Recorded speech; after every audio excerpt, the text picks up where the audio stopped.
It's 7 o'clock. Obviously, it's a work session on economic development, so I will call this meeting to order. To do a roll call. Greenmeyer. Here. Mortensen. Here. Rachel. Here. Gilby. Here. Fish. Here. Joe. Here. Kwame. Here. Clayton. Here. Right. So the goal of this session is, as much as anything, is to obviously we broke into three teams, present the ideas, and then hopefully take those ideas, consolidate them into one common cause on how we want to identify the path going forward. At the end of the session, it would be nice to kind of come up with a plan of what we see and how we see it, ultimately how we're going to fund it and kind of how we're going to hire for the position. Just on a couple of kind of housekeeping things this morning, it got brought up at the committee of the whole that was a change order for D Lagoon of $138,000. Andrew and I did speak with Bolton and Menk, and they've decided that they're going to handle that in-house. So there will be no change order for the D Lagoon project. So that's a good outcome for the citizens, saving $138,000.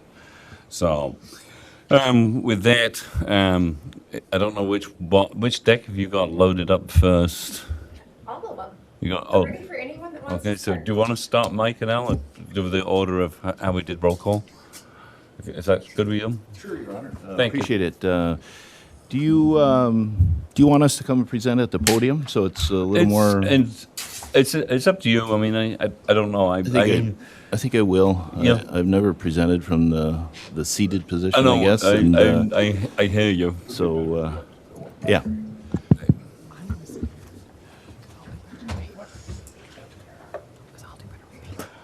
Your Honor, does this mean he's stepping down? I'm just kidding. Is it what? Sorry. Is he stepping down? I'm just kidding. I'm just kidding. Wait, Ben, that's Mark humor, is it? Yep. We'll see how this works. This one? Forward and back. Forward and back. I can always override it from here too. Yeah, if we need to. Thank you, Your Honor. I appreciate the opportunity. I'm speaking here not for myself today, but also for Mark Layton and Al Krameyer as we present. You put us in a group, which we appreciate very much. I think the thing that I should start with for both the council, community, staff, is this isn't an all or nothing deal here today. This is about us coming together as a group to be able to say, hey, what do we think is the best going forward? So as I present here today, I don't want you to think that we are the know-all, be-all of everything. Everybody on this council has equal worth, and everybody on this council brings quite a bit to the table. And so we're giving you one option that we think is appropriate, and we're hopefully going to see 2 or 3 more options that we think are as appropriate as well. So we're going to start it off going forward. So hopefully everybody can see it. Can you see it as well? I wasn't sure when I put it together what our optics would be. I want to give just a little overview of our city, just to go back, way back to the 1800s, not to give you history. I'm not a history professor, but our city grew out of the late 1800s with the RTC and people coming here for the river. As it got into 1895, there was something in our city that just set our city apart from everybody else, and it was the RTC. And the reason I bring that up today is I want to see if we can do something to set ourselves apart again in 2025 or later that would have that same impact that it did back then. We also seen Fergus Falls prosper after World War II. As the veterans came back and the soldiers came back to our city, we started to see a lot of other businesses grow. Otter Tail Power, the Victor Lundins, all of these staples of our city that are important that we got to remember that maybe today we can make some of those staples again, just like they did in the past. And then in the 1980s, we found quite a bit of prosperity in this city. And take my presentation with a grain of salt, 70s, 80s, early 90s. But when we had a mayor, Mayor Ferber, which was here, and I don't know the exact amount, others would, 20 years or so, this was the city's mayor. And what he did for our city is something that we should cherish for a long time. When he, and Jim would know maybe a little bit, but as he would walk around the city, he would say, this is our town, this is my town. And he took great pride in everything that he did, whether it was from bringing the veterans home, whether it had to do with the mall, whether it had to do with other businesses. And I think if we can take just a little bit, go back to the 80s, not with the hairstyle, but take a little bit of how that mayor loved this city, I think that'll go a long ways for our council as we go forward. Then we found in the 2000s, we continued to grow. We had Target, we have the Home Depot, we have Shopko. We had some of the larger corporations that decided Fergus Falls was a great place to be. And that was tremendous. And some of those are here today, and some of those are not. But now in the late 2020s, we've seen a decline of our city as far as an industry and business-wise. And I don't think there's anybody to blame. There's no blame here on anybody at this time. I don't think we could have stopped Target if we wanted to. I don't think we'd stop Shopko. Many of these were national things. But some of these things, I think, need to wake us up to what do we do in response to that? What do we do in response to bring our city back to a level of prosperity again, is what you'll hear from me. So I just wanted to give an overview of where our city has been. Our city has been on the growth for many, many years, and possibly on the decline at this time. Oh, Lynn.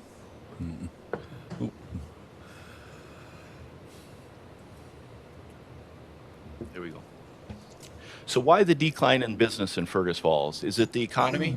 Very well could be. Is it the population? It could be. We've watched Alexandria grow from 10,000 to almost 15,000. We've watched Detroit Lakes grow from 7 to 10 or 11, 12 where they're at. It's a possibility. Is it the demographics? You know, do we have a different population in this city than other cities? It very well could be. All of these things are part of that. Do we not have the workforce that we need? That's talked about a lot. Very well could be. I don't know. Is it the city involvement? Has the city been involved too much in business that comes to this city, or have they been involved not enough? And that's something for us as a council to explore. And is it sustainment? When a company comes to our city, or they come to downtown, or they come to wherever, can they sustain what they need to stay in our community? And those are the questions I think we have to ask if they're able to do that. But this is concerning to me, all of these things, and why we've lost business, why we haven't retained all of the smaller businesses. That's why we're here today. This is our why. This is our chance as a council and as a city and staff. This is our chance to change the trajectory and try to do something different for the community that we haven't done in the past. So I'm looking, and the individuals that worked on our plan, we're looking for a new course of action for Fergus Falls. And I think we'll just say it. We're looking for an in-house economic development. I don't think that'll be a shock to any of you here today, and probably not to you on TV. We've been talking about this for several months. We need that one person to help our city grow. Somebody that can lean on us, that we can lean on them, and we can work together collaboratively as a city and as a council to make this happen. That's our opinion today. And we need someone to see a desire to change occur in many areas. I'm not just talking retail. You'll hear me talk about retail. You'll hear me talk about industry. You're going to hear me talk about housing too, which is not at the top of what we look at for economic development from our group. But they have to have a passion to change for a purpose. Not just to do this. I don't want someone to come in here and just have their job like the public works director, community development, even the administrator. I want someone that will come in here, team up with us to have a real passion to change with a purpose. And we need attention to detail regarding growth. I'm talking severe attention to detail. When they're in this position, they need to be able to read, hey, this is what's going on down in Minneapolis, this is what's going on in Bismarck, this is what's going on in Sioux Falls. Attention to detail to growth, not just a shotgun approach to what we're looking at.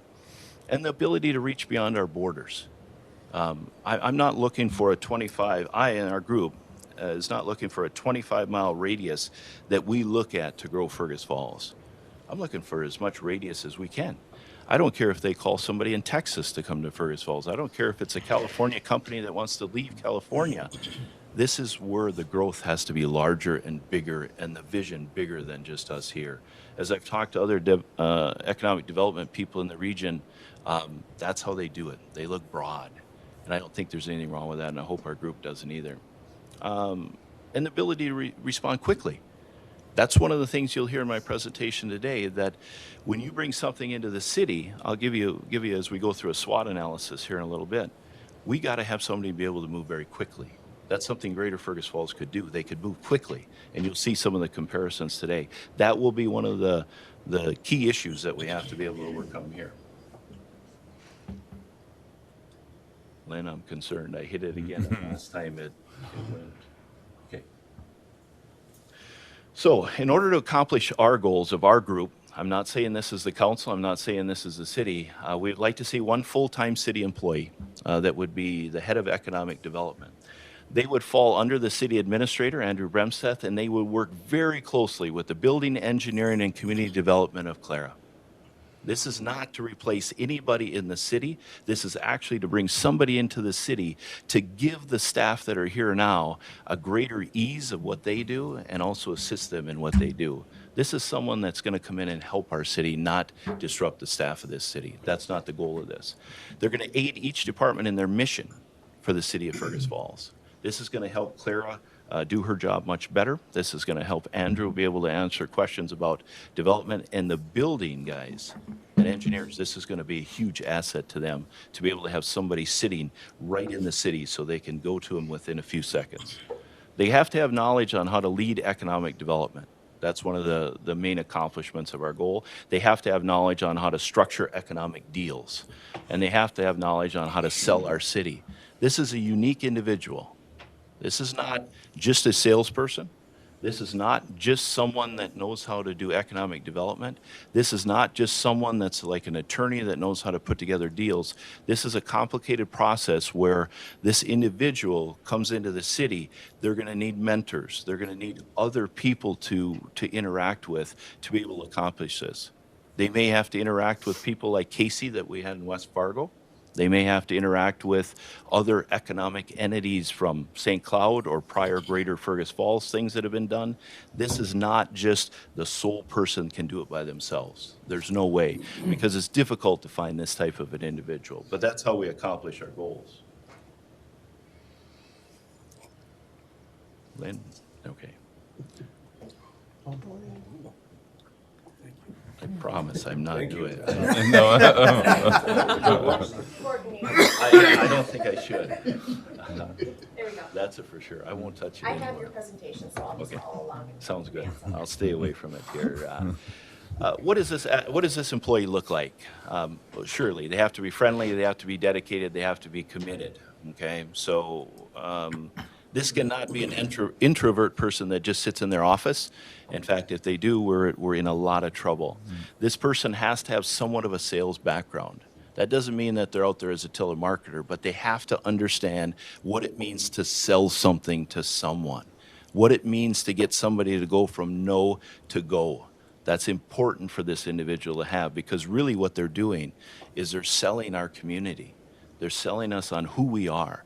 They need to have somewhat of a real estate background, because they have to be able to understand, hey, this piece of property here is important to this. This is how we acquire this property. This is how we can utilize this property to increase economic development. They have to understand land acquisition. So not just a realtor. They have to be somebody that knows how to go in and make a deal and say, hey, we need to split up this piece of property. We need to acquire the front part. We need to sell off the back part. We need to be able to do that. And they need to do it not just when a company comes. They need to do it before a company comes. So they look at the vision of the future and say, hey, you know that piece straight across from Walmart out there that's open, maybe that's a piece that we need for a Culver's. Maybe that's a piece that we need for a Home Goods. Maybe that's a piece that we need. And so they have a vision of land acquisition that is different than most economic developers. They need to have the ability to do contract negotiation. They need to know what that looks like. They need to know when they sit down that, hey, this cap rate on this type of building or this type of interest on this is important to make this deal happen. And most of all, they need to love Fergus Falls. They need to love Fergus Falls. And when I was talking to other economic developers, I'm like, hey, this is a unique, very unique person to find. And I said, I don't think we can find that. And they said, you will find it. But the biggest thing you have to have is someone that loves your city. It can't just be a job for them to come in. So they have to love our city. Lynn? Okay, the focus of this employee, from the standpoint of the city, as the city directs them, they're going to look for commercial acquisition. I think we know what that is. We're going to look for commercial properties, commercial entities to come to our city. I think that's one of the things that, the first two things I'll talk about, commercial acquisition and retail acquisition. Those are the two things that when the community looks at us and says, hey, are you doing anything? Just like Scott Kwame said the other day, hey, you bring a target back, people will see that, hey, it's working. But it is part of what's working. They're going to look at it and say, hey, are we growing as a city or are we declining as a city? So these are two of the main focuses that will be involved for this employee. And then they're going to look for industrial relocation or setup. And so this is more of your ANOVAs, your vector windows, your different things like that. These are the drivers of a community that bring that tax base to us. And when you look to some of the other communities that we're starting to, that we never looked at as our competitors, when you look to Alexandria and some of the other ones, you can see the industry relocation or startup component that's important. So this employee needs to be not only versed in bringing in that, they need to be versed in others. They also need to be versed in apartment policies and housing policies. This is an area as a business individual and a business owner I'm not strong in, but they need to have that component because they will go hand in hand with some of the industrial relocation and some of those things. But if you notice, I put these things in an order of where our group felt there was some priority in commercial, retail, industrial, then there was apartment and housing. They need to be able, and this is something that just from my standpoint I beg for, is they need to be able to create and administer a TIF policy for us.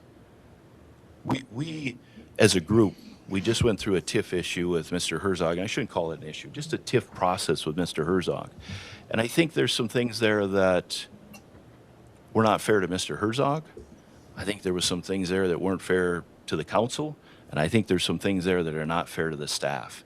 And I think once we have an individual like this, and if they control the TIF policy, like what does this city really want to give TIF for, they will be able to come up in front of us as a city employee and say, hey, this meets the mark for TIF or this doesn't meet the mark. And I think this would be one of the greatest assets for this this body at this time. They're going to be in-house, so they're going to give council presentations. This is one of the things that I think will separate the difference between like a 501c3 that's outside of the city and what's inside the city is we don't have that connectivity of being able to say, hey, we would like you to present in front of the council this night. Andrew Bremseth will say, hey, I need you to present this to the council. They need to hear this on why you're thinking this. Clara will come to them and say, hey, would you present with us to do this? We're looking at a piece of property. I think that's so paramount to having the council and the city be able to have that. And then the last thing we need from this employee, they need to handhold that business all the way through, from the minute they make that first phone call to them to when they're in the ground and after. This person should be part of that process all the way through, and they should be able to lean on city staff as they come through the door with them, as they go through and ask questions of Andrew, they ask questions of Clara, they ask questions of Bill, they get down to building, they get into zoning. They should be there the whole way. A business cannot in our city go halfway and then get dropped somehow. And I'm not saying that because of staff. I'm just saying that it can happen. Or that business can get halfway through the process and say, I'm not sure. And so that cannot happen anymore on our standpoint. So how do we support somebody like this? We support somebody like this with a 7, 9, 8, 10. The board number doesn't matter so much, but this individual that's inside the city needs to have their own sounding board that's inside the city with them, that's not connected to the city, but it does relay information to them. And I think the part of the board that they get their information from and they hammer things out in the boardroom is very important to this process as well. Not only are we looking for an individual with land acquisition, retail, all the different skills, but we need a board that has those type of skills as well. So I've put together kind of a rough draft of what that would be. One member needs to be retail, and I'm talking bigger retail. I'm talking a district manager, regional manager. I'm talking someone that is involved with Home Depot, Walmart, Fleet Farm, some of these bigger entities, to be able to sit on that board and say to us, hey, you know what? In other communities, we're doing this. In other communities, they did this for us. Hey, you know what? My corporate office is talking about we might downsize in the next 3 years, our target. This would have prevented, if you had someone like possibly prevented someone like Target being on one of these boards, you could have seen some of the wind coming. So they have to be involved, some of these bigger staples on this board. The other thing, we have to have an industry member. That can be someone from Innova, Vector Windows. I know Jeff is very involved, Quality Circuits. You got to have some of our industry personnel that are on that board so they can tell you that, hey, these are the things we're seeing in the industry world. These are the things that you could go for. On that. You need to have an entrepreneur that's on there. There's a huge difference between a manager, a leader, and someone that knows risk. Entrepreneurs know risk, and that has to be on there. So when he gives advice to our economic development person, he could say, hey, I've seen risk like this. This isn't as big a risk as you could take, but they have to have someone that isn't locked to not moving, that can guide that board and say, hey, I put $1 million, $2 million into an investment and it's worked. So an entrepreneur needs to be on there with that type of mindset. We need to have someone that's in there that's sales, someone that knows how to sell, someone that says to the economic development person, hey, if you're going to close this deal or you're going to do this, this is the way I would do this. You can only get that from someone that's in sales that knows how to do it. And then we need a business owner or a member of a business that is housed here in Fergus Falls, but also maybe has a second business or third or fourth in another community if we can find him. Someone that's invested in our community, someone that can guide us as they look at other communities and how they're working, and they can say, hey, this is working. This is how you do that. We need somebody from the housing building. We need a construction guy. We need an apartment guy that can say to us, hey, you know what? We've got plenty of apartments, we got plenty of houses, or we need to go. We need to really focus on this. Or we need them there when the economic development person comes back to the board and says, hey, we've got a huge company here that wants to come with 200 employees. We need to have somebody that we can turn to say, hey, that's doable. We can do that. We can build that, or this is how we do that. And then the last member is the mayor. It goes back. I don't think the council should be on this committee, in my opinion, and maybe the others can speak for me. But it goes back to the 1980s, and I know that's funny to say that, but it goes back to a mayor that loved our city, a mayor that wherever he went, he said, welcome to my city. Someone that when he sees this, he will say, hey, welcome to our city. And so I think the mayor has to be on that board as well. So let's do just a little SWOT analysis, and it's just a very general. This is not by means extensive at all, just short for this morning. So with a SWOT analysis, if you're not familiar with it, you look at the strength, weakness, opportunities, and threats. And so we're going to look at both. There we go. We're going to look at the strengths of what an in-house economic development person would bring. And you could add 3 to these, 4 to these, 5 to these. I just kind of hit it so we get kind of you get the image of where we're at. The strength is they have to have the ability to be housed in City Hall and have instant communication with everybody I just said. Instant, right now. Sometimes you can make a phone call outside of here, but if people are not there, you know where they are and you can talk to them very quickly. That's a tremendous strength for our city to have that. That someone that's looking out for that is there. Here's our weakness. An economic development manager will have to wait on times for the city council and staff. When Greater Fergus Falls, and I don't know all their makeup, but I would imagine they could move at an instant moment, just boom, boom, boom, boom, boom. This will be a little bit slower, so we have to be aware as a council that they will move just a little slower on some things than they would have at other times. This is an opportunity now to take city funding to help with the economic development efforts of this position. This is something that will start to see the difference between breaking apart from a 501c, and I've been up to Greater Bemidji, Greater Fergus Falls, different things, and the ability for the city to generate some revenue for this individual. So it gives that as an opportunity to take some of that funding with the city. The threats: will continue to lose ground in neighboring communities that want retail, industry, or expansion. I use this as a threat that I think if we don't look at the broad picture, we're going to lose ground here like I feel that we've done over the last number of years. What's one of the other threats that I could add to this that I had on there earlier? You don't have a lot of community involvement in this position. The community is relying on putting together the right framework, just like you do with the building, finance, public works. They're relying on the city to put the framework together for success. So it's not a broad community aspect to this employee. The community can have a broad aspect to what would we like to see in the city, but this employee is really under the direction of Andrew Bremseth and the council. Next one. I did a quick SWOT analysis. If you took an economic 501c3, whether it's a Greater Fergus Falls, whether you set up another entity, whether you morph that, one of the strengths in it is they have no city involvement, no city direction.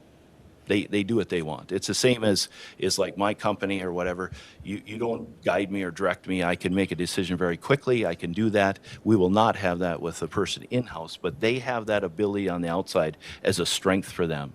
One of the weaknesses, and I think this is one of the key weaknesses for like a 501c3 that's out there, is they must fundraise to stay afloat. They have to have a generating revenue to come.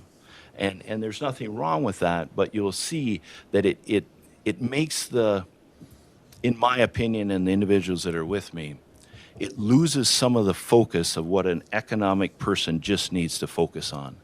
They have to fundraise on that entity to be able to stay afloat. The city economic one will not have to fundraise and do that through private funds. What are the opportunities for a 501c3? They have the autonomy to spend the way they want to spend it. They really do. They can move very quickly. They can say, hey, if we have money for this, let's spend it. We can grab this, we can do that. That will not be the case with our in-house economic, but you have to have that money. The next one, the threat, you have to have that money there as that 501c3 to do it. In-house, we will hopefully have economic drivers or different things that we'll talk about that will fund that person. How do we pay for an in-house? I think Mr. Layton can speak to this a lot more than I can, but we threw together just a few things. You have $50,000 allocated to a 501c3. That's a possibility used towards this position right away. You have an extra $20,000 or more shifted from the HR director or manager. I think that's going on. I'm trusting staff issues here. I'm not privy to all of that. You have possibly a shift of $100,000 or more from an engineering standpoint, and I don't want to be speaking for city staff here, but that's just some of the aspects of it we're looking for it here. So let's cut to the chase. What does it cost to hire an economic manager, economic person in the city? I think the low end will be $80,000, $85,000. I think the high end will be 110, and that's what it'll take to get somebody in-house to do that. What's our long-term financial goals? I might make everybody just freak here with this next one, but this community, and I'm not saying it today, but I'm going to float it out there. If this community really, really wants to grow, and they really want to change this city once and for all from an economic standpoint, so you never hear anybody again say, hey, why are we behind? Why are we losing this? Why are we losing that? I'll let you just read what it is there, but it's a citywide sales tax of 0.5% that goes to economic development. This is something that Greater Fergus Falls, other entities, they don't have that ability to do that. This is something that us as a city, as a council, as staff, have this time to do this for our community. This is a major question, a major determination down the road of what do we want to do and what make our city the way we want to make it. Future goals, that sales tax would fund everything from that economic development person to the city projects. And what do I mean by that? We're not taking, what I mean by it, I'll be very honest, I'll be straight out. That's going to fund their salary. That's going to fund the land acquisition if we have to buy something, if Best Buy or Menards or somebody wants to come to this community and we don't own that land at this time as a city to help them, and they want that, that will allow all of these larger city projects to happen. When you put in your pocket $1 million, $1.5 million to be able to do things for economic development, most people would just salivate over that. And that's the ultimate goal, I think. And then that will fund that position. Next slide. Things we can't do to help Fergus Falls anymore. I believe that we're in a time that, and I can only say this, and we can't send money over to a 501c3 in my opinion. Now, it has nothing to do with my thoughts of Greater Fergus Falls, Greater Bemidji when I've been up there and some of the other ones. These people have done everything they can. They worked as hard as they can. They're great people. I've met with them. I've talked with them. This has nothing to do with them. But when I look at this from a business person standpoint, and I say, if I'm so invested in my business, would I turn over the growth of it, the expansion of it, the filling of it, the sales of it, would I turn that over to an outside entity and then just step back? And I was thinking about that last night. In my billboard world, there is no way with all the work and all the effort and all it means to me that I could turn that over and just pay people money to take care of it for me. So from a business standpoint, I do not believe that the city is in the best position to do that. I'll talk a little bit more about how I think that 501c3 is in a great position to help the city, but not total control. We cannot allow an outside entity to lose a deal from a lack of funding. So what I mean by this, and I won't speak for West Fargo, and I won't speak for Costco, and I won't speak for some of those things, but the city had to have an intricate part of that deal and an intricate part of the money and an intricate part of the negotiation to make that deal happen. When some of these larger corporations are looking to come some places, we cannot rely on someone handling that deal that maybe doesn't have the revenue or the money to close that deal, or the revenue or the money to buy that piece of property to close that deal. Because it's very important that you do that. And that's some of the things that an in-house economic person will take care of. One of the other things we can't do, I just believe we have to have, I think staff have to have more of a hands-on with an economic person. I think the council needs more hands-on. And I think the community would actually have an input in who this is. We can't do that anymore. And we have to handhold. I've already talked about that. We can't sit idle, the last one. This person has got to be moving. I think when you heard from Casey that she's in the chair less than 50% of the time, she's making deals all over the place. One of the unique things when she was down here the other day and spoke is when we were walking out, I said, hey, do you have time for coffee or this or that? And she said, no, I've got to go immediately because there's a big deal that's occurring. And I asked Casey, I said, hey, this is Fergus Falls, 14,000 people. I don't know if the big deals are there. I don't think we could do the big deals. And she said, absolutely not. Absolutely you can. The big deals are there. It's just how do you go out and get them? How are you prepared to receive them? How are you prepared to work with them through the contracts and the negotiations to get it done? But they are out there. They are out there. And that's not coming from me. Because I tell you what, I need to have some proof that we can do it, but it's coming from someone outside that says that. Next slide. So what I would like to ask the council, and I'm not trying to sell you here, but I want us to look at this. This is a winning, proven process. Other communities do this. This is not This is not just my idea. You've seen it from West Fargo. Many other communities of 20,000 to 50,000 do this. Sure, are there smaller communities that don't? Is there other communities that have had great success in doing other things? For sure. But I would like to see that this is a proven winning success that can happen. Join other major cities. We need to try something different to spark the fire. We need to try something that if we're really serious about growing our community, which I am, we got to spark the fire of this. This is a radical change. People don't like change, but this is what I feel is the way we will do that. The other thing that I hear when I talk to other economic people in the area, and I'm not an economic person, I'm a land building billboard guy with sales, but they said, my gosh, you're one of the companies that, or you're one of the cities that sits right on I-94. What a luxury to sit on I-94. And that's the thing. You know, we have the beauty of the river, which is awesome and great, and past mayor had done a lot of work to develop what this is because that's one of our assets. One of our other assets is we're right on I-94. And we talked before about that steel company that had looked at St. Cloud, looked at Alec, and ended up in West Fargo. And I don't want to see that happen to us anymore. Last thing, there's no excuses this time for us to fall short for our city. Please allow us to consider an economic development person for our kids, for our future, for our community, and for all of us.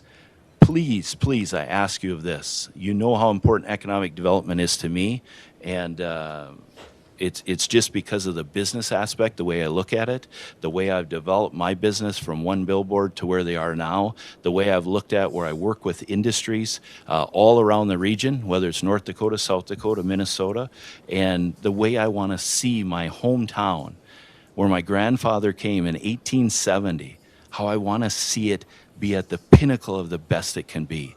That's why that's brought up today. Please don't take me as the expert.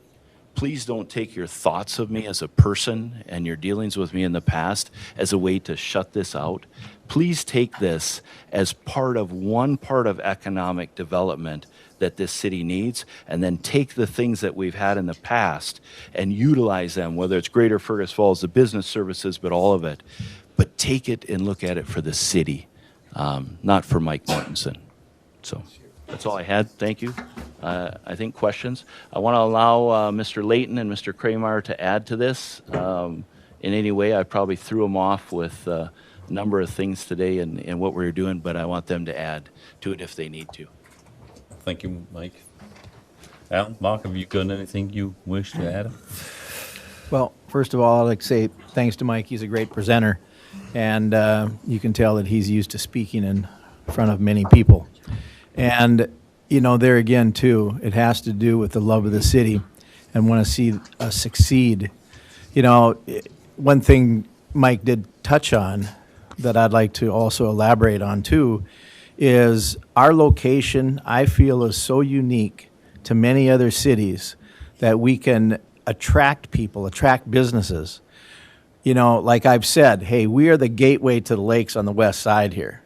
We've got the ecosystem of the prairie to the west. We have the lakes, and we have, 1,100 lakes in Otter Tail County. I mean, this has to draw people. And then put on top of that, what do we have, 5 exits to Fergus Falls off of 94? I mean, that's amazing. And we have plenty of land that we can use. And we need somebody that can put this together. It was probably a little over 2 years ago, going up to Bemidji and visiting up there. And I had gotten contacts with some of the people up there from Greater Bemidji, David Hengel, who's the executive director, and he and my brother worked together when he was the president of Greater Bemidji, and we had great conversations. You know, and the way this stuff works, going back to board members, to get people in these different categories, what their specialties in. There's also bankers. There's also attorneys that can fit in there too. But I like the idea of looking outside, theoretically, or I should say, just basically speaking, we got to look outside the box here. We can't just look in Fergus Falls. Let's take some ideas from other places or to try to work with them. As it was stated up in Bemidji, hey, let's not compete against others. Let's work with them to make the whole region better. And then we can get some revenues on our property taxes. We need economic development. I mean, it's amazing what that community did. And, different ideas that we had received. There was, I believe, 4 of us or 5 of us that went up there that day. I did have to miss a council meeting that morning because we were up there. But we were doing something for the city. And that's our goal, is to do something for this city. I grew up here. We moved here in 1967. I want to see this place succeed and not go downhill. What kind of threw me a little bit when I realized that when the cyclones, they called it back then, came through in 1919, our population was 12,000. We're at 14 now, and that's because of annexations. So, we got to look at this, you guys. And I hope that you can get behind us and get behind all of us together. We were united in this when it came to our retreat. I had great feelings after that retreat. And everybody was on the same page. And I think we need to get back to that train of thought and move this forward. Thank you. Mark. We need to keep moving if we can. I'll stand down then. Thank you. No. Don't stand down. I know what economic development is. I know what it isn't. I've learned a lot in addition to 40, 50 years of being a business person. If you were to take a bicycle wheel off the bike and have beads on every spoke and laid it on the axle and spun it like a top, all the beads just go, poof, they go to the outside of the rim. No one knows what's going on. No one's working together.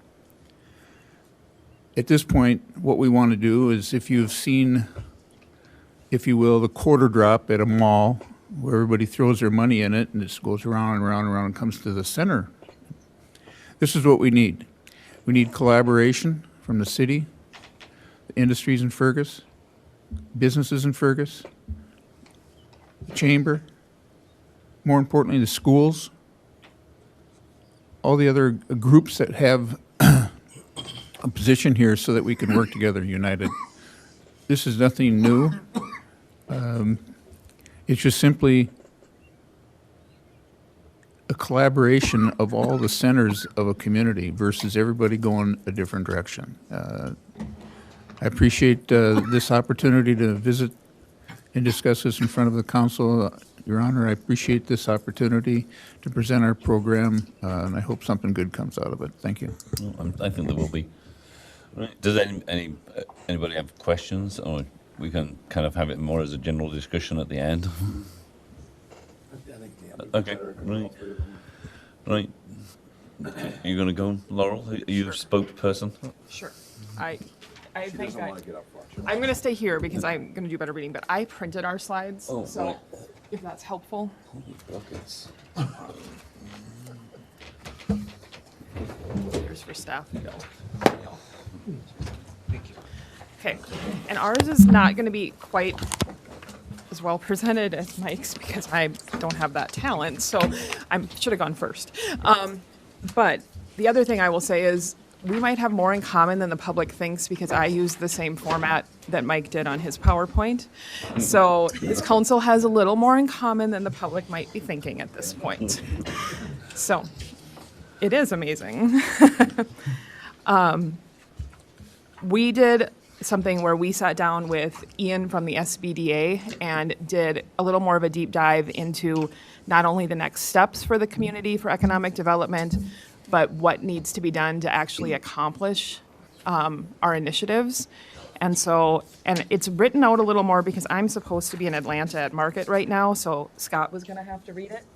So we're a little less bullet pointed than they were, but I'm here. So we're going to start with the basics, and we're not going to touch on necessarily everything, but just kind of move with me if you're game with that. Thank you, Lynn.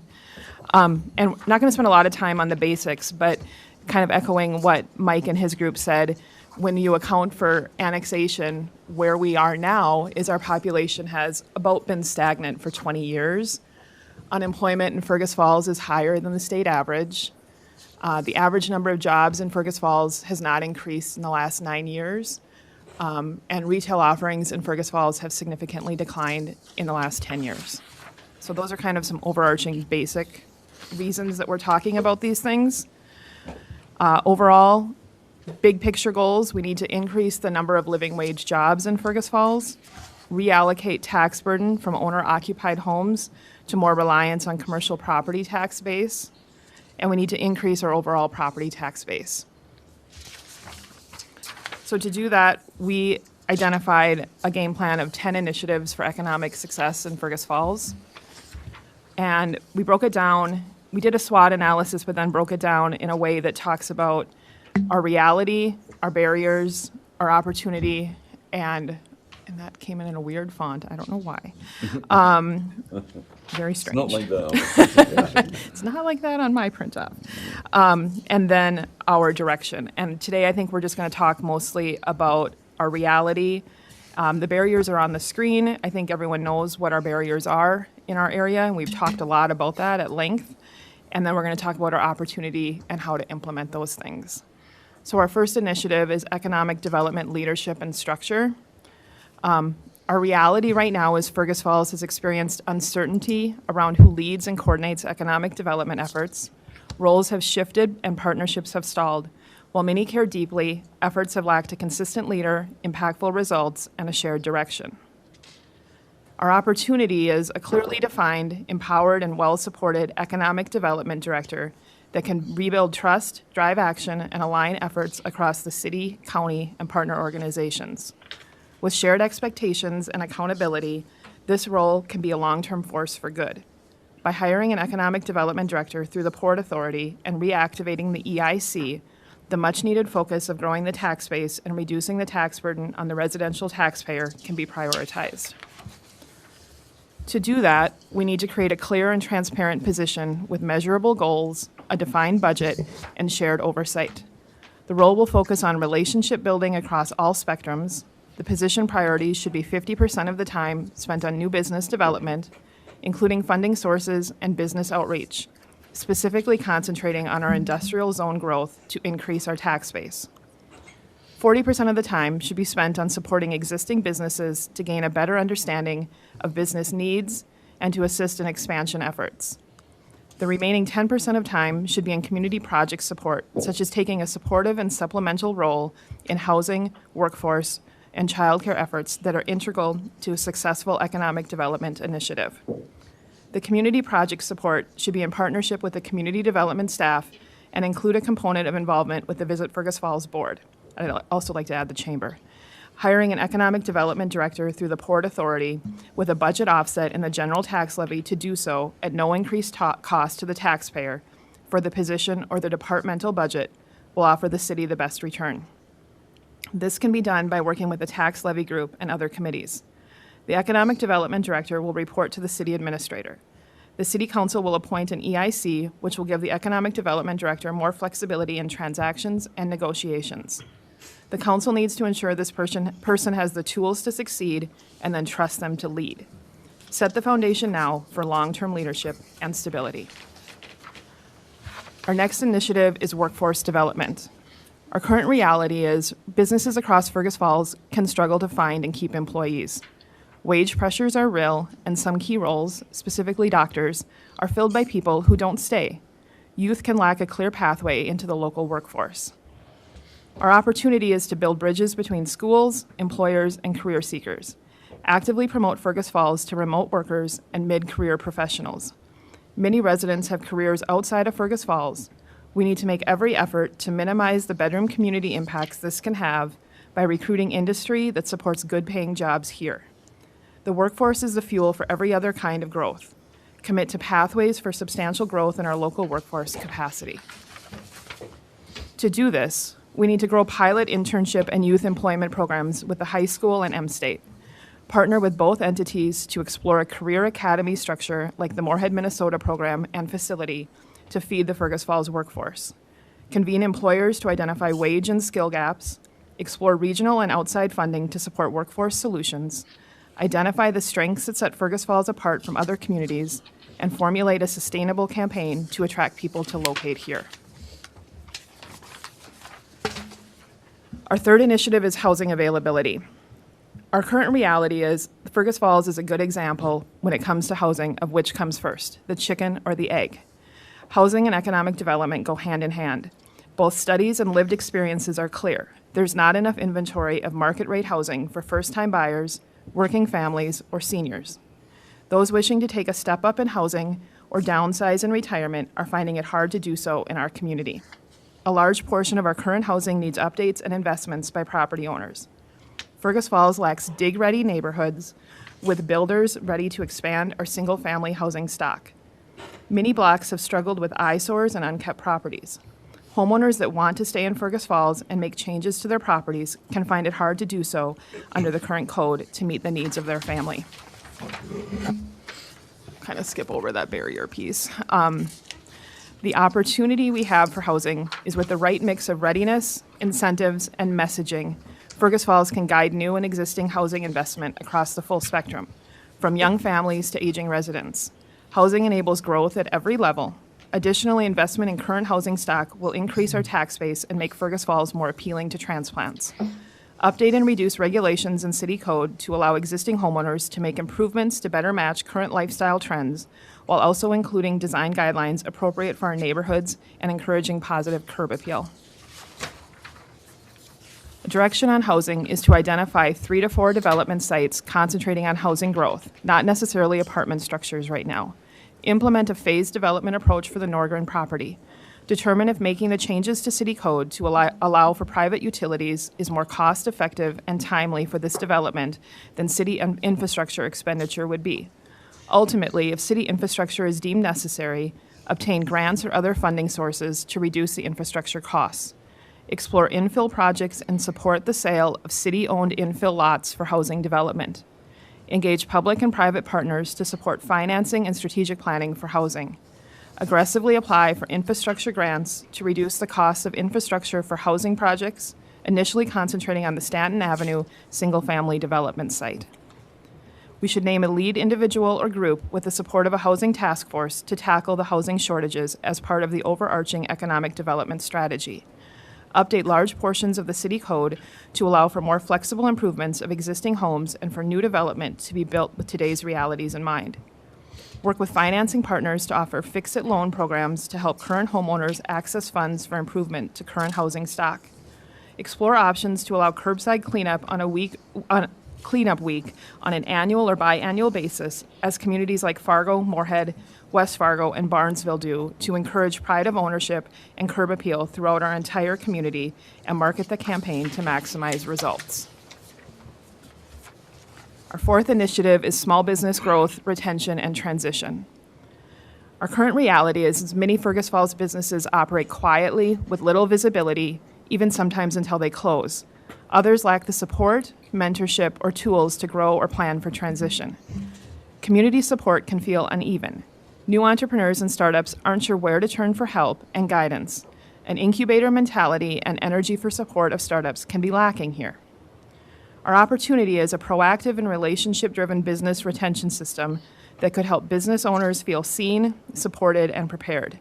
The tools already exist. What's missing is visibility, trust, and implementation that brings positive results for all businesses. Business support that is more purposeful in frequency and in content can result in measurable growth of industry. Our direction is to launch a business health check program with the SBDC, promote loan and incentive tools more clearly, offer workshops on relevant business topics such as transition planning, digital marketing, hiring, and retention. To do this, we should engage in a 3-tiered partnership program with the SBDC on behalf of the city for small business growth and support over the next 3 years, with the hope of continuing this program into the future to meet the needs of new and existing small businesses. This separation of small business and startup support from the larger role of economic developer will allow that position to concentrate on growth that will have a greater impact on the overall tax base while utilizing existing strengths, programs, and relationships of the SBDC in our community. We do have a proposal, I'm not going to go too much into that, from Ian at the SBDA, or SBDC. And I think we're going to do that at the end, but there are 3 kind of proposal tiers that he's put together that we can look at. And that money would be matched by the SBA.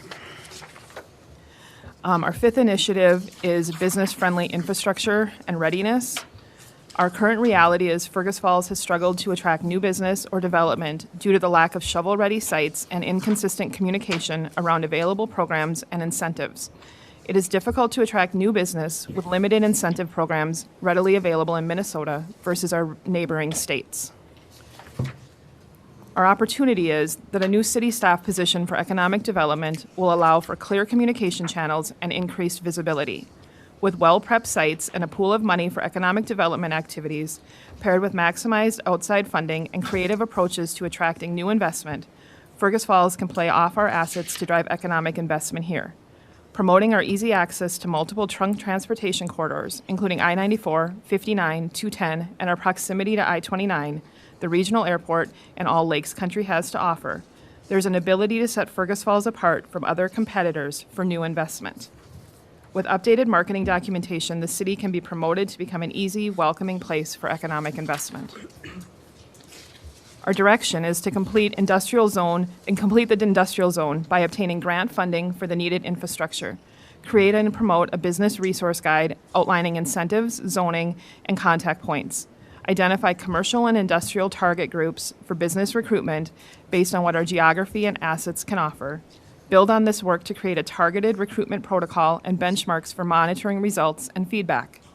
Identify investment-ready sites by completing an inventory of vacant and available properties and reach out to owners of property that is well-suited for potential development to bring them into the economic development conversation. Align staff around a coordinated intake and follow-up process. Form a network of business people and citizens involving new people in this process for different industry subsets to support the economic development staff in courting potential businesses and mentoring existing ones. Draw new involvement from our citizens in the economic development process through networking and utilize the Rolodexes of the community and their knowledge to help facilitate cold calls for business recruitment. Identify a funding source to grow an economic fund that can be used as a revolving resource for development and recruitment to have a source of gap filling for financing needs when necessary. A potential funding avenue could be a portion of the liquor store fund after identifying if and how it would impact the overall financial health of the city, along with any impact on the taxpayer. Our 6th initiative is arts, identity, and placemaking. Currently, community pride and cultural vibrancy are present, but at times they can be underpowered. Arts, events, and local initiatives exist, but they aren't fully activated or visible citywide. Multiple initiatives coexist, but don't fully intertwine. Our opportunity is low-cost, high-impact placemaking and arts initiatives that can energize residents, beautify public spaces, and create the kind of identity people want to belong to. Our direction is to establish a microagent program or civic project fund, empower artists and residents to propose and lead creative ideas, celebrate civic action as part of the city's brand, commit to staff leadership time for the initial organization of a grassroots effort for 2 years to concentrate on citizen-led initiatives to excite, involve, and beautify the community with the intent of a step-down staff leadership role after the startup phase. This could look like a weekly or semi-monthly get-together in a community room with the group self-identifying passions and needs for Fergus Falls and working together to accomplish them. Similar groups have been successful in the past in Battle Lake. Detroit Lakes has encompassed the attitude of do cool things in its growth plan and has seen vibrancy around that approach. Let's find a vibe and an energy that our community can rally around together and involve all that have interest. Our 7th initiative is our riverfront redevelopment, or the Fergus Falls Gold Coast. Our current reality is that the Otter Tail River runs through downtown and holds immense potential, especially the old dairy site. But right now, the land along that part of the river is underutilized, disconnected from the city's identity, and not contributing to the tax base. Our opportunity is to transform that Gold Coast into a destination for housing, recreation, and small-scale commercial activity that could redefine the feel of this area. The ideas already exist, but now it's about unlocking them and acting towards a planned development. The direction to do this will take initiating a vision for the space. As the council learned at the work session in February, it is more viable to find a developer if the city has identified a rather specific plan for what they would like built.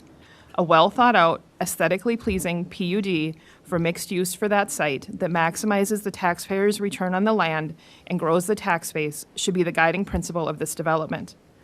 Finalizing the trail project and railroad crossing work to allow for development of the overall site to move forward. Identify short-term activations such as pop-ups, trails, and gathering spaces to build energy. Align with housing and placemaking priorities to initiate development in the next 1 to 4 years. RTC Action is our 8th initiative. Our current reality is the former Regional Treatment Center is a massive and symbolic property that looms large, both physically and emotionally. There's been study and conversation, but little movement. Our barriers are the size, the cost, and the public complexity of the building that makes action feel overwhelming. But we do have an opportunity. Something needs to happen. The building has a potential to be a difference maker for our tax base and our identity as a community. Reframing the project as a phased, community-backed initiative could break the cycle and spark momentum. Our direction is to revisit the master plan and across the board change the tone of dialogue and narrative around the Regional Treatment Center.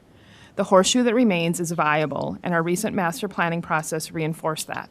There are people in our community that have the contacts and the commitment to see this project through. Engage this group of citizens to partner with the economic development team and give them credence and support to find viable options for the building. Explore incremental activation while being mindful of the larger picture for development, rather than waiting for one big solution. Facilitate conversations about mixed use for the building that goes beyond housing to new industry and commercial applications that would be long-term economic drivers for growth and could make Fergus Falls a regional destination. Encourage some space for dreaming around the future of the historic building and how it can be an asset that we have yet to tap into. The significance of this property has the largest potential to change the economic outlook for the community of Fergus Falls and drive outside dollars into our city for every industry. We must ignite our staff and community members working on the reuse of this asset while embracing the reality that doing big things takes time, and we can't shy away from the process because of that. Our 9th initiative, and I promise there's only 10, is retail, restaurants, and more. Currently, citizens and visitors often gauge economic vitality by their presence or lack thereof of retail offering, restaurants, and amenities. Many who live here can't buy everything that their household needs in Fergus Falls and are forced to shop online or travel to neighboring communities that present more options. The mall site needs revitalization, and in general, businesses that are here need more traffic throughout the year. I will say the barriers here. Demographics also often dictate where certain businesses are located, and our demographics have been similar for an extended time frame. Many national chain restaurants, gas stations, and retail establishments have clear benchmarks that must be met to consider a community for expansion. Our opportunity is to identify locations for retail, restaurant, and amenity types of businesses while working on development plans for sites such as the dairy property, the mall, and numerous other vacant buildings as the first step to change the retail landscape. Taking steps in partnership with private investment to make these sites more business-ready should aid the process of attracting more options of our citizens' desire. Our direction is to work with Visit Fergus Falls to grow retail support from beyond our city limits. Continue to partner with the county with the redevelopment of the Westridge Mall site to allow more retail and restaurant sites with proximity to the interstate, which is vital in attracting these desirable businesses. Support our existing retail establishments by partnering with the Chamber of Commerce and other entities to increase foot traffic and local dollar turn within the city of Fergus Falls. Our 10th initiative is the shared vision and strategic alignment. Our current reality is Fergus Falls is full of passionate citizens, talented leaders, committed staff, and out-of-the-box ideas with capable organizations, but lacks a structure that brings them all together. The city has spent a lot of resources on plans and studies in the past, and the community is ready for more visible action around economic development and real results. Our barriers are, without an identified staffing plan and direction, efforts compete for attention and resources. Groups are working hard, but not always towards the same outcome or measurable goals. There are outside funding sources that are underutilized in our community, and these dollars are being granted to our neighboring cities. Our opportunity is a simple shared vision for economic leadership staffing that could align the council, staff, partners, guiding decisions, funding, communication, and ultimately outcomes. We need to commit to an aggressive engineering plan to have more projects ready to be matched with funding as sources become available. Through engineering and economic development work to staff, I don't know what I wrote there, development work to see staff get more grants and tax incentives for identified priorities to enable development progress. Our direction is to fully utilize available incentives and funding options for economic development in Fergus Falls while actively partnering with the county to match projects with funding that they have available. Some things that we think could be used for funding would be opportunity zone designations by the state and federal government. That's a 10-year period to encourage investment in our community, and actually all of Fergus Falls would be eligible for that. Community block grants, they're currently being used by the HRA, but they could also be accessed for downtown. Infrastructure grants for housing development, energy transition grants because of the Hoot Lake plant closure, community housing program partnerships with local lenders, TIF, tax abatement, federal EDA grants. These require engineering-ready projects oftentimes, and so we need to have projects ready for them on short turnarounds. State business development infrastructure grants for new and expanding business investment, historic tax credits for eligible properties, legacy grants from the state of Minnesota, and new market tax credits, and Bremer Bank locally works with those. Finally, we need to fully commit time to better understanding how to leverage incentive programs that can be helpful in economic development, especially beyond the programs this community tends to rely on to maximize positive outcomes quickly. Allow staff the time to prioritize taking the steps needed to pursue some of these more labor-intensive incentives that can benefit growth and projects here. The council has done a lot of talk about economic development and goals for the future of the community. It's time to hire and act. Through the current small group process and the economic development work sessions, priorities have been identified that will help guide the overall vision for the next steps of economic development for the community, and these can be used as a resource for budgeting, partnerships, and long-term initiatives. The council will need to be able to follow through with incentives for economic development that will ultimately grow our tax base, increase our workforce with living wage jobs, improve our housing stock, and show a long-term return on investment for the taxpayer. Our neighbors are reaping the benefits of 20-plus years of thoughtful, forward-thinking, incentivized economic development, and we need to as well. Let's grow Fergus Falls. Good. No, pretty good. I just think at the end, we need to talk a little bit more. Obviously, we're going to have about 3 different aspects of what we're going to do for economic development in Fergus Falls, and I think they're all going to be 3 good ideas. We're going to come together with something good, but that's. I believe Laurel did a very good job of going through what we came up with, and like all of the proposals, I think everybody's going to be looking at a person to work this area, and we need it, definitely need it. One thing I would like to mention is that a number of years ago, when we had economic development director, the person would sometimes offer things that had not gone through the council. So we need to have this person that we bring on board work with the council very closely so he knows what, or he or she knows what they can offer and not offer as incentives for them to come. Thank you. And I guess one other thing I should add, we didn't really get in the presentation about dollar amounts, but we were probably between the SBDA situation and staffing and the department costs. I think we were in that 2 to 275 range for costs, because to get someone that's really good in economic development, from the conversations I've had, I think we're probably going to be pushing a higher salary than maybe we anticipated. And just one thing with the what's that? SBDA. SBDA, whatever it is, they'll match the funds, and they would want to work alongside with our economic developer to give them all the broad scopes of what's going on in Minnesota and what's available to us. And it's just it's not the answer, it's somebody to assist. And I think the largest one is 15,000, and so we get 30,000, which would be a full-time year of them working with us, and we could use all their resources. So that's a good thing to look at too at the end. So. And it's the same group that Greater Fergus Falls had been working with, so there'd be a continuum there with people that are already mentoring our existing small businesses and working with them.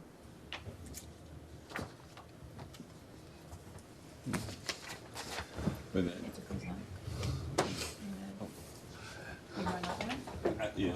As soon as, it's kind of, and I was called upon your one. Any questions for? I think you can We handle were it. going to do that at the end. Maybe as soon as this is kind of sensitive, I'll let you, I'll let you do this slide. So, I mean, this is kind of obviously, Team 12 Economic Development, myself, Laura and Scott, and we met several times, and like everybody, obviously, there's kind of a little bit of kind of data historical, so, many of it is kind of similar, so we can skip fairly quickly over those.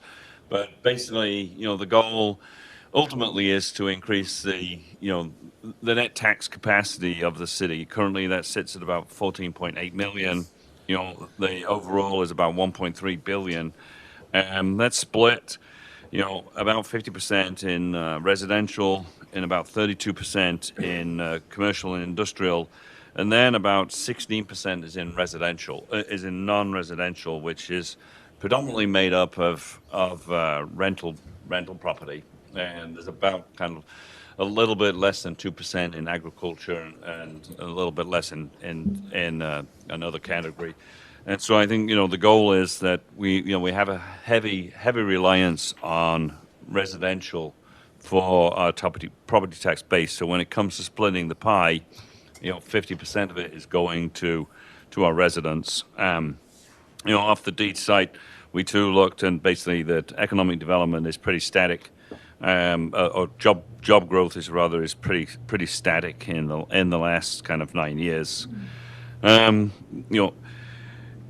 Basically there's an increase in retail options, supporting Visit Fergus Falls to create campaigns to promote shopping, continue to work with Ottawa County on the mall development. And I think one of the things on that is that I don't think people realize how much we do have. And there's also a mindset here, where people, I think with the prevalence of online shopping, we have people going into our local stores, they try on for size, and then, they don't purchase from that store, and they leave the store and say, well, I'm going to go to Fargo and see if I can get it cheaper, or I'm going to look for it online. And that's a disservice, and, it's quite offensive. People have stores in town, that is their investment in the community. And, the cost to get in your vehicle and drive to Fargo, you can add that, you might get it in Fargo for $10 cheaper, but you spend $20 in gas. And I think, people need to kind of support our downtown, businesses, as well as all the other stores, and businesses in town. If we don't shop local, then people, those businesses just simply go out, and that's another vacant property where the tax burden comes on the rest of the people. So, and I think, we do need to increase housing stock, and utilize the infrastructure grant opportunities and to help reduce development costs. And that's kind of, one of the things with like the Stanton property. At the end of the day, we have that property essentially, there's about $100,000 that's at this point in time that's city money residents, and the balance of that has come from state. Yes, we all pay into the state, our taxes, but if we don't take the money back out again, it goes to another community, and so that's kind of an area where I think we need to do sort of more of. We kind of identified then some priorities. They're not necessarily in order.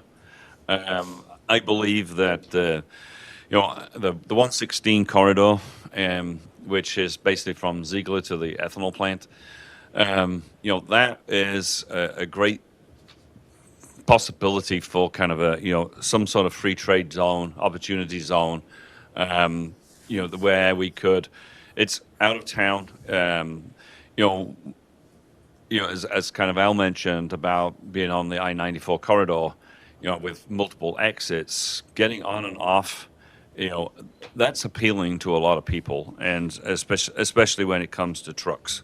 So I think, that's an area that I would put as being kind of a more longer term, goal to get that developed. Obviously, we do have capacity in our current industrial park, but we looked at that, and it was about $2 million just to put in the infrastructure to access the balance of that. And that's a lot of money without any ultimate guarantee of anything in return. But again, there's potential of grant funding to do that. Obviously, complete the Stanton project, continue to work on the old dairy site. We're working on the trail now.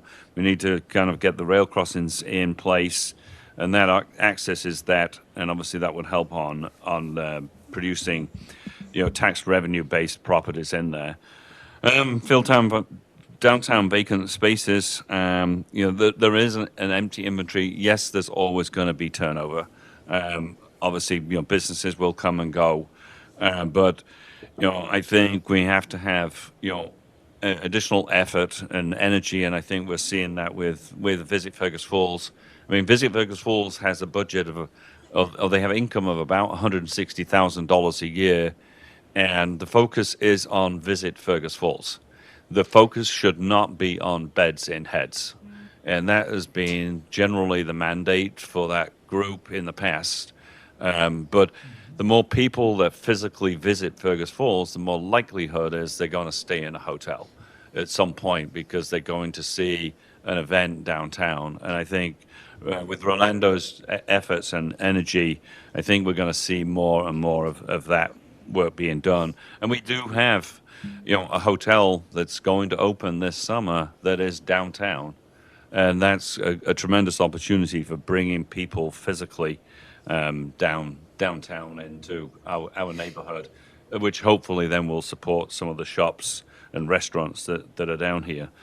And we basically then moved on to key performance indicators, and I think Laura's going to talk to that from her seat. So KPIs, key performance indicators. So definitely something that has to be measurable. So we propose a performance-driven approach using the 1% rule. And aggregate marginal gains, our measurable targets are going to include, and you see them on there, that increase of net tax capacity, jobs, and commercial property tax, next 5 years, 5%, next 10 years, 10%.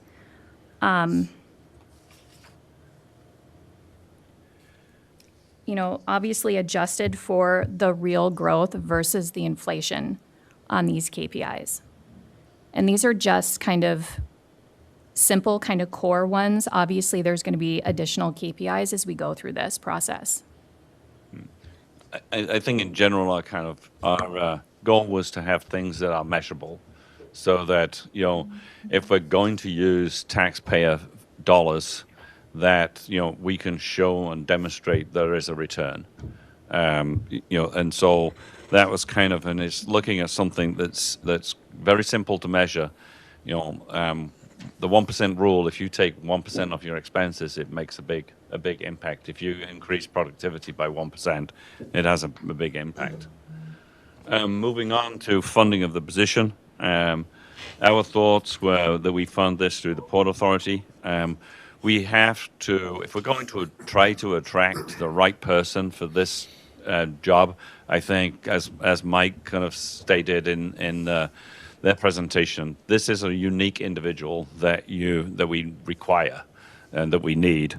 And we have to put forward a plan that is sustainable, so that person coming to the city for kind of gainful employment knows that in the next kind of turn of either the city council or kind of mayor or position that it might get cut, we're not going to attract that right person. I feel that if we do it through the Port Authority, and we set up a separate kind of fund within that for this position, it becomes much more sustainable. You know, equally, how do we pay for it? You know, reduce city tax levy by the equivalent amount. Working with kind of the tax levy committee on other alignments within the city budget to kind of make that happen. I think, which has been, you know, again, a common theme is city should continue kind of its $50,000 pledge. You know, that I think is the ticket, you know, to entry, and so that, you know, it becomes accountable and we can do it that way. And we estimate, you know, the likely cost to be in the region of $200,000 to $250,000 per year. You know, by the time you know, engage an employee, if it's in that circa of kind of the $100,000 range, you've got benefits of 35% to %, and then, you know, they've got some functioning activities that they need to do, you know, in terms of communications, targeted marketing, administration, general expenses, you know, insurance, travel, etc. And I think, you know, the biggest thing would be that we make it a sustainable funding mechanism so that we can get that done. Position priorities, I think Laura was going to touch on that as well. So this role that we're talking about is going to be laser focused on delivering outcomes. We talked about, you know, the 1% rule.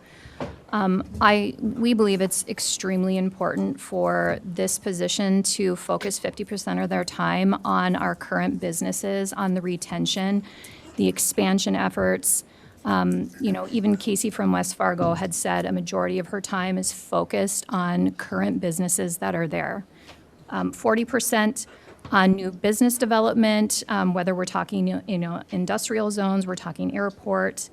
5% on those community efforts like the housing and the childcare, and then the 5%, and this was Anthony, his time to dream, so allocated for visionary planning and innovation. Everybody has to have time to dream, and I think that's kind of, you know, one of the things that we get so engrossed and so focused in our everyday kind of work life on what has to get done to keep something functioning. We often don't allow teams the time that to dream and just to be able to think about what could be done differently or how they could do something more efficiently. And sometimes out of those dreams, you know, some of them might be kind of like bizarre, but there's good opportunities that come from that. So moving on to kind of structure of the position, our thoughts were that we actually, you know, make this position a combination of Port Authority Manager and slash EDA. The Port Authority then would become kind of like the EDA of the city. So, you know, the Port Authority is a tool. It has you know, a lot of things that it's got the potential to do. So it would be a vehicle that is somewhat outside the city, but within the city, and would allow, obviously, that opportunity for kind of the person to act. That obviously the position would still answer to the administrator, and then we do have the potential or the ability to add non-elected representation to the Port Authority board, and you could do that to the tune of three external individuals, and that might be, you know, a way of getting some, you know, different people on there with different expertise that they could bring to it. Obviously, we talked a little bit about utilizing the Port Authority for long-term funding mechanism, and then, you know, the city obviously still does, you know, have the EIC. And again, you know, that would probably be, you know, the vehicle where we could have an independent advisory board of commissioners that could help guide economic development, and very similar to kind of like, you know, Team One's, you know, presentation. You know, local business entrepreneurs, kind of engage people, you know, appointed by the city, you know, having more flexibility to negotiate. So that was kind of an idea. And then support of the position. we actually had a conversation with an organization called Golden Shovel Agency. They work with 30 communities in Minnesota. They've got they work in 42 states. They're based out of Little Falls, Minnesota. And initially, they would be able to create a community-supported set of priorities and help define the goals and strategies. And they can do that in two means. They can either do it remotely or they can do it, in person and hold some community-type meetings. And then, that was, if they did the community, the online version was about kind of $14,000, and the kind of in-person one was about 30,000, and that second one would take about 24 weeks to complete. But we felt that we should kind of have two trains on the tracks. One that's going down the road of hiring a person, and then another train on the track that's looking at engaging the community, and hopefully we can get an economic development person hired within that time frame of 24 weeks, so that they too can be engaged in that process and be engaged and energized by kind of the community to do what we want. And I think the phase two, which I think that would be something that would come out of kind of like the economic development person, but they have, similar to how SBDC had, they have simple programs that would help generate leads and help generate strategies going forward as just being another kind of mechanism for marketing. The next slide was incentive programs. I believe that we've never fully taken advantage of all state funding programs. I know obviously this is sometimes it kind of rubs people, but at the end of the day, it is our money, and it's how do we get some of our money back again to benefit our community, whether it's infrastructure grants, the energy transition grants. We feel that we should build the loan fund. Currently, the BDF controls about $2.3 million. Some of those funds are restricted on how they can be used, but our thought was to allocate 25% of the liquor store profits to a loan pool to build in a non-restrictive fund. Currently, obviously, the liquor store is subsidizing the taxpayer projects that happen.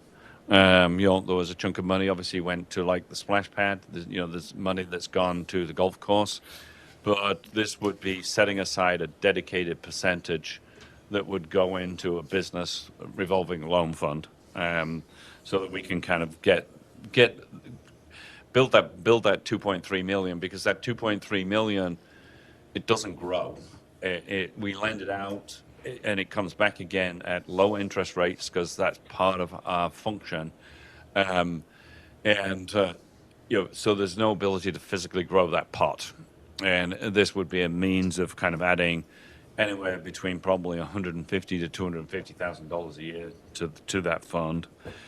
Then we have a slide on comprehensive strategic planning. I think Scott is going to speak to that. Over the years, the staff has often spoke of comprehensive plans in particular as a means to have opportunities to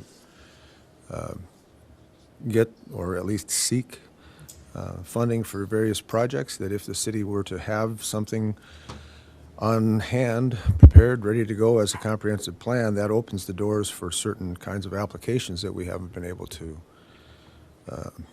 pursue. And so that's where this conversation came from, is if we were to work toward getting a comprehensive plan on board. Even the county doesn't have a comprehensive plan, but they do have a strategic plan, and it took them many months to put together. You can find it online and see how that was put together and how helpful it is in that particular case to really identify what they're trying to do. In our case, as you look at what it might be, if it was a comprehensive plan, a full comprehensive plan can be kind of expensive to put together, but there could be value there that's certainly worth doing, and we would have to weigh the cost of that and the time involved. And yet, I think the reason Anthony wanted me to talk about this is in our conversations within our group, we saw the need for the why and the background needing to be in place basically before we would hire somebody. We could go and hire someone to be this economic development person, but then what are they going to do? What is telling them this is what we're setting out to do? And a comprehensive plan or a strategic plan would be the framework that they would be able to lean on as to what their whole point is and what they're trying to do. You can see some of the specifics there as far as capturing the vision of the community and providing those guiding principles, not only for the staff, but for the council.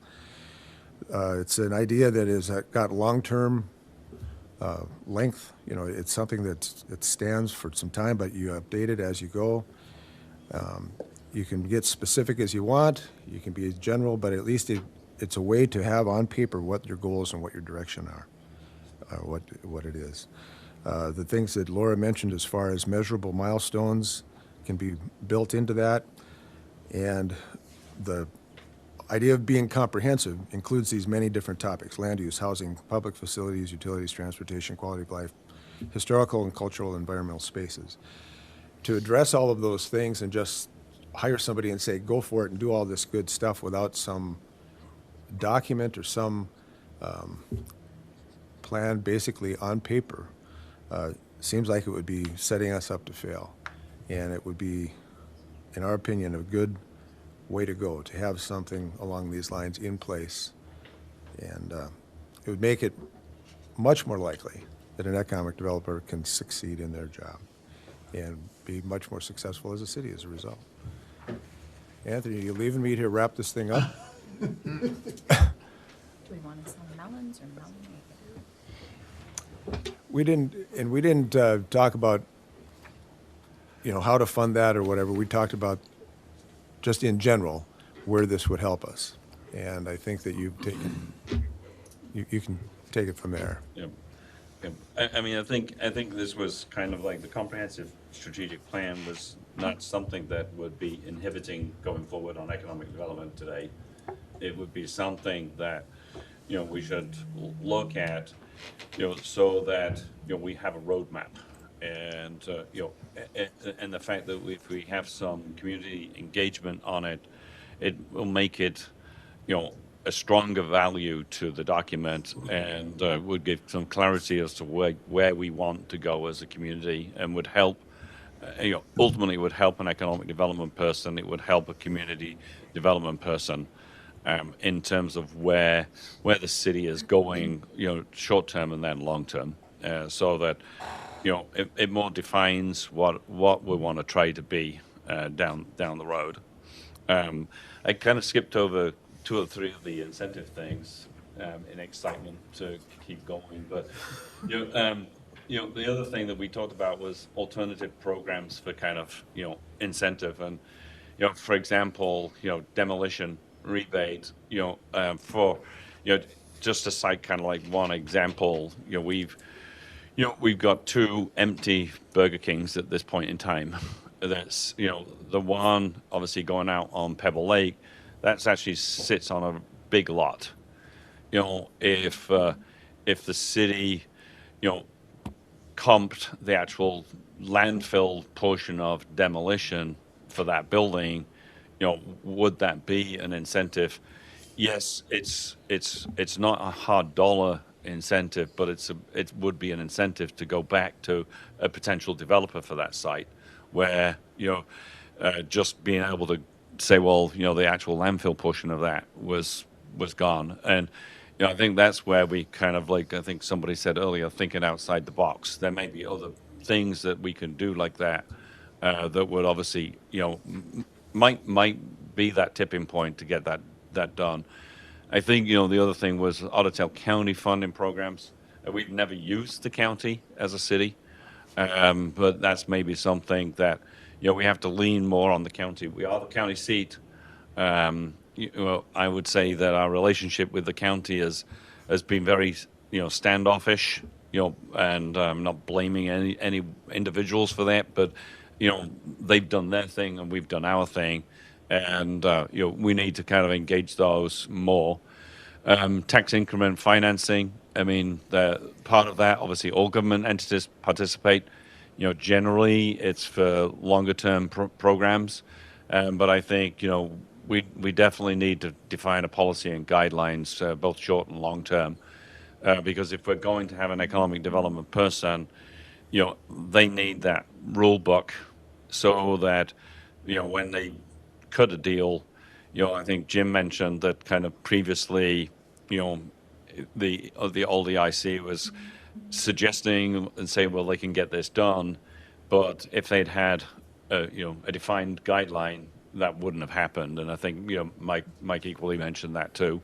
And then obviously tax abatement, it's shorter term program, but other government entities have the option to participate or not, and and that's kind of the one of the differences is that at least with TIF, obviously the county and the school district participate with tax abatement. It would all be on the city. So then I think we have one last slide after that, and I think the final thing is do you want to sell lemons or do we want to sell lemonade, and do we want to add value to our city? And I think that's kind of I think all of the things that we've kind of been spoken about today is that we want to sell melonade. We don't want to sell melons. So with that, I'll return to my seat.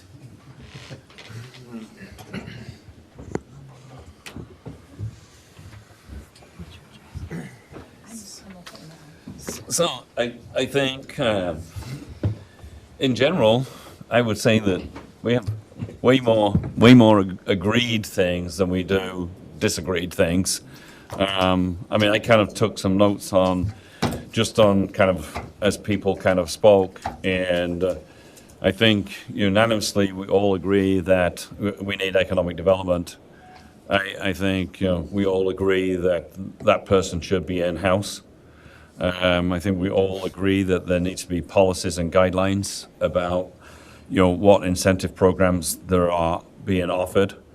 I think we have kind of everybody wants to have a vision that for the future, and I think obviously we all know that we need it to grow, and maybe we have to help define that a little bit. I think the general was that an independent board of mixed individuals. I think everybody agreed on that. I think everybody agreed that we needed a funding shift, and I think most people were in that kind of range of 200 to 275,000 is what it's going to cost.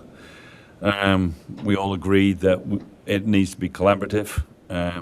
I think overwhelmingly there's a passion for the city and for the city growth.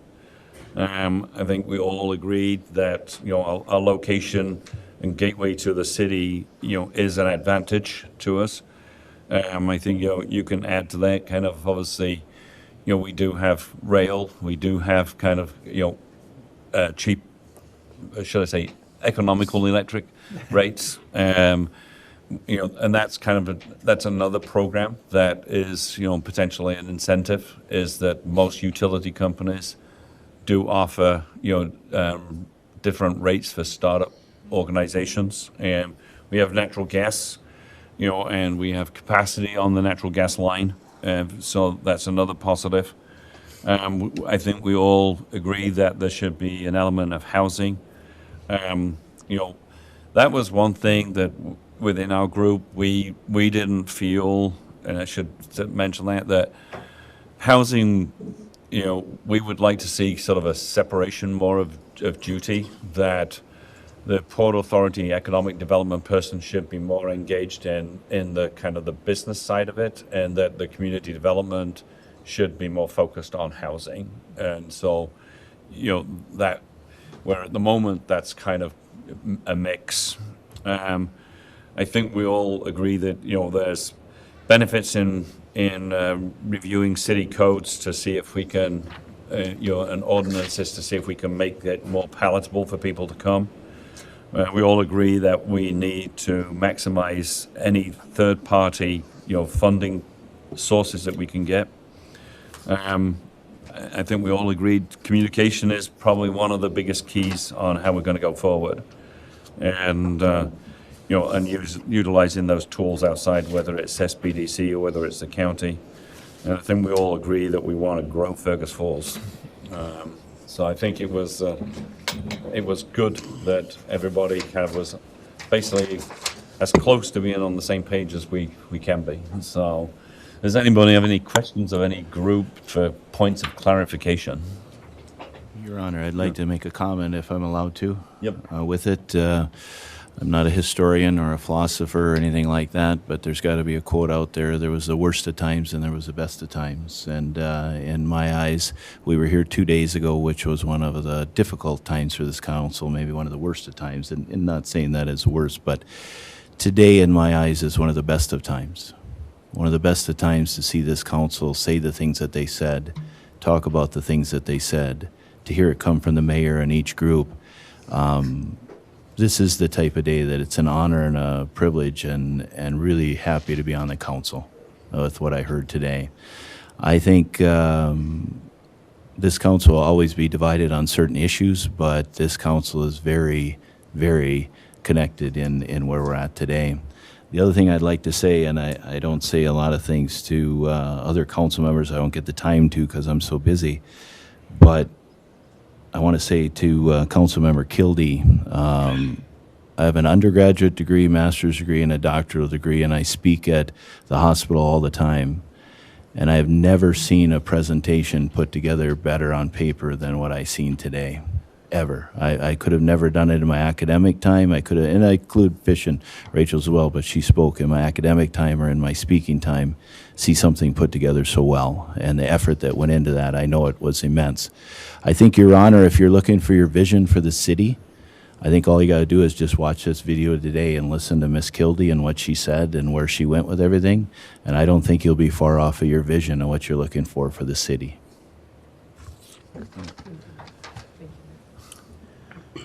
And Mark? In closing, I've watched this council over the last 4 or 5 years, and I agree with the council person.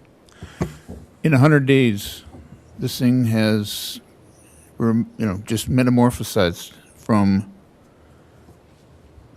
what it was to now have an open conversation in a chamber on economic development. Number one, I agree. It proved that this council isn't divided. Number two, it was never talked about in the past. And number three, we finally have a vision and a focus on this. I'm proud to be here, proud to be on this train. So very rewarding. Thank you. Scott?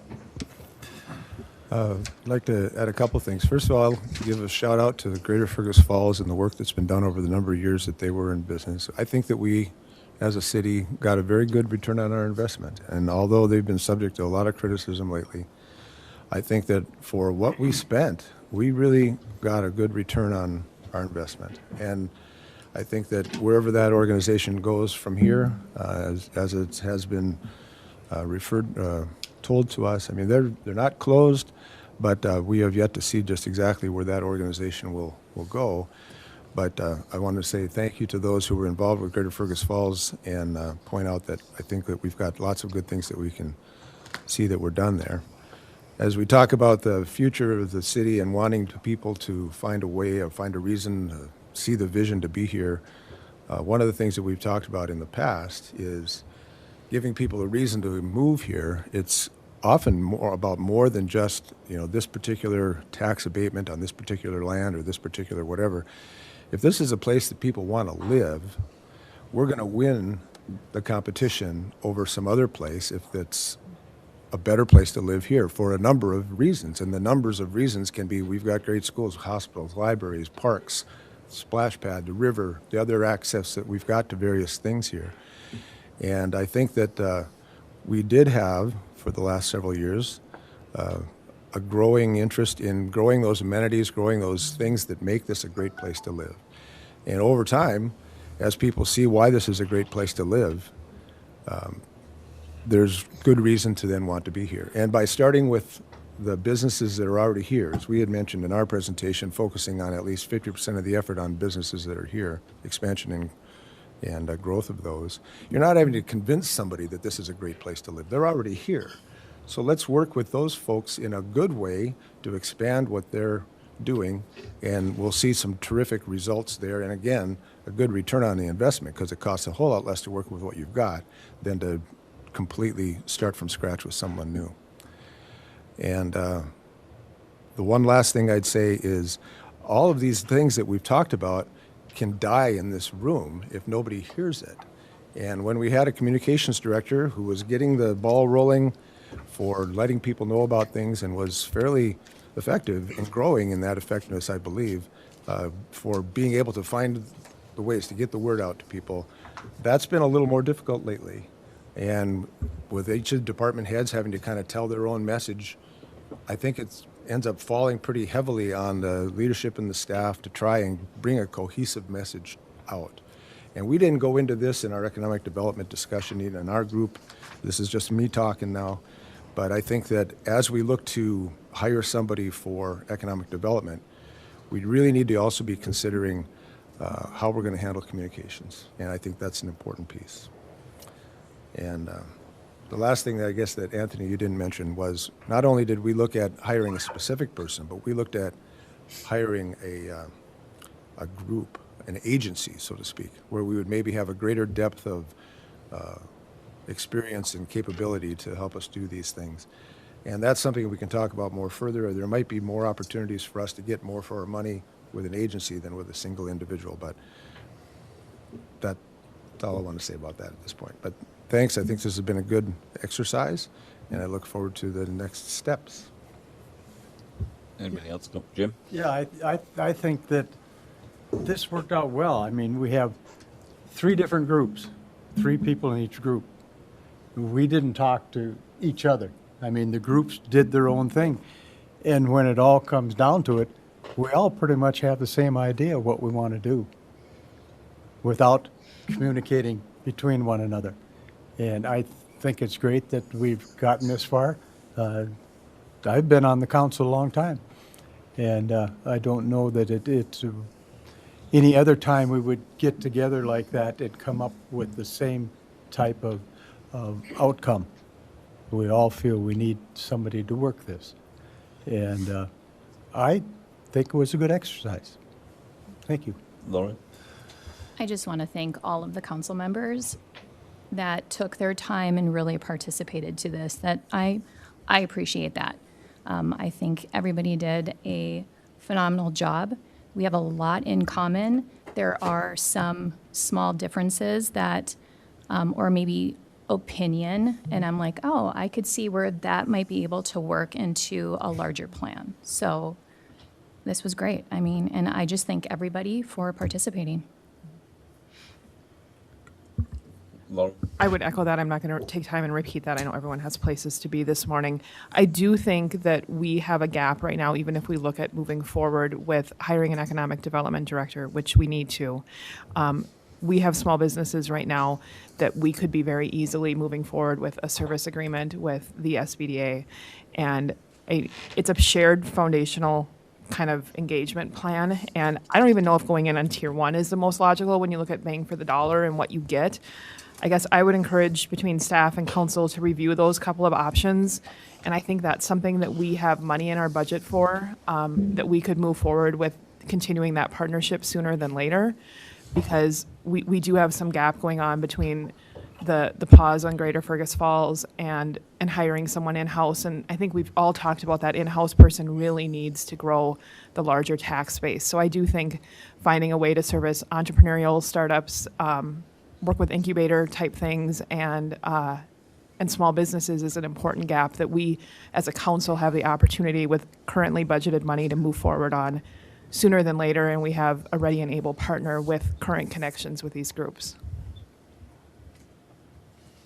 Anthony, what do we do next? I mean, obviously, we all had great ideas. We do the funding of the EIC, the director, we do work on our vision, we work on them together. I mean, that's my question, what I should start, where we're gonna get the funding. I don't, is your budget meeting, or your tax levy meeting started yet, or? Well, we were meant to have one this morning. Okay, Think so I think if we, right now. at 9 o'clock. We're in it. So We're in it. I think that we need to look forward to, yes, we all decide we're gonna have a director. So how much we're gonna pay, how we're gonna find one, what we're gonna do, but also, if they're gonna come in here, we have to have our vision together. Correct. First day in, if we don't have that vision together, it's a waste of money. And so I don't know where we're gonna go, but I know those are two priorities right now, how we're gonna fund it, how much we're gonna pay it, and the vision. So that's kind of where I wanna work. Mike? I think I said all I needed to say. No. Al? Everybody else said it? Good. I mean, I think coming back, that I think ultimately, we need, based on, we're going to ultimately need council action. Physically how we go forward. I think, as you say, the funding piece is the first one. How we're going to fund it.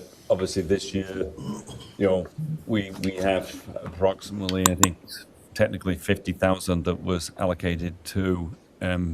There's 70. And then there There's was 70,000. and then there was kind of, was it 20 or 25 that was 20. So we have 70,000. We can look at, obviously we've got some monies saved, from not having hired a communications director, and obviously, we've been short on a engineering director, so we might be able to scrape some of those funds to kind of do a budget, an entry to kind of move some of those funds to go into economic development. I'm sure that's gonna be part of your conversation today. Yeah, on basically to the short term to get through the end of this year, and then basically we would have to obviously allocate funds in the 26 budget in its clean department place. So I think, basically maybe, a combination of the tax committee and the, HR could come back and say, right, well, we can bring this much money back to the table to fund this for this year, and then, but I think, there's kind of a few questions. It's like, where we're going to have to end up agreeing. And the other thought is that we have kind of a 2-3 person group that ultimately, works on economic development and basically takes all 3 presentations and brings them into one. And I think that would probably be, phase 1 is take the 3 presentations, blend them into one. As Laura said, everybody's got this. I think we've got probably 75 to 80% of things. Everybody's on the same page. We bring the last 20% in. I think, as you say, whether that's a port authority employee, a city employee, it's like, can we agree on where that sits? What if we take one person from each group and the mayor? And that was Yeah. kind of what I was thinking. So I guess I did have more words. You- In me. Yeah. Imagine that. Imagine that. and then we you have know? to come up with a hiring plan. Yeah. The job description and the hiring plan.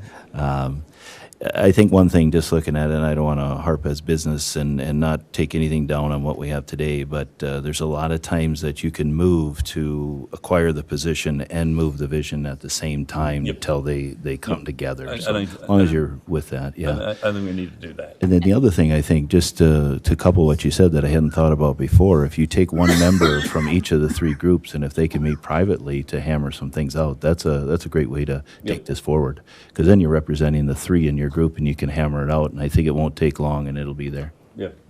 Yeah. And we did have that conversation in our group. The importance of, if we're going to be doing a strategic plan, was that we still needed to get that hiring process started so that they could go in, tandem together. Yep. Your Honor, in closing, I would recommend that you have this group come together again, and if you will, take their programs that they've addressed today, compare it to the other ones, give us the good, give us the ones that they're not too included, and have an open discussion now that we know what the ground rules are. Yeah. That would be very beneficial for me. I mean, I would say if anybody's got time, maybe we can do it first thing this afternoon. Do what? Do you have time today? Sure. Mike, do you have time today? I apologize, Your Honor. I don't have time. Right. I hate to say that to you. I really do. Yeah. This is Um, from a business standpoint. We can talk afterwards and find a time. Yeah, I think we need to digest what we received, and if I could get the spreadsheets or a few other presentations by email, that would be wonderful. Yep. I was just gonna say, I will send all the presentations out and come on the city website so the community has them as well. Yep. So, with that, thank you.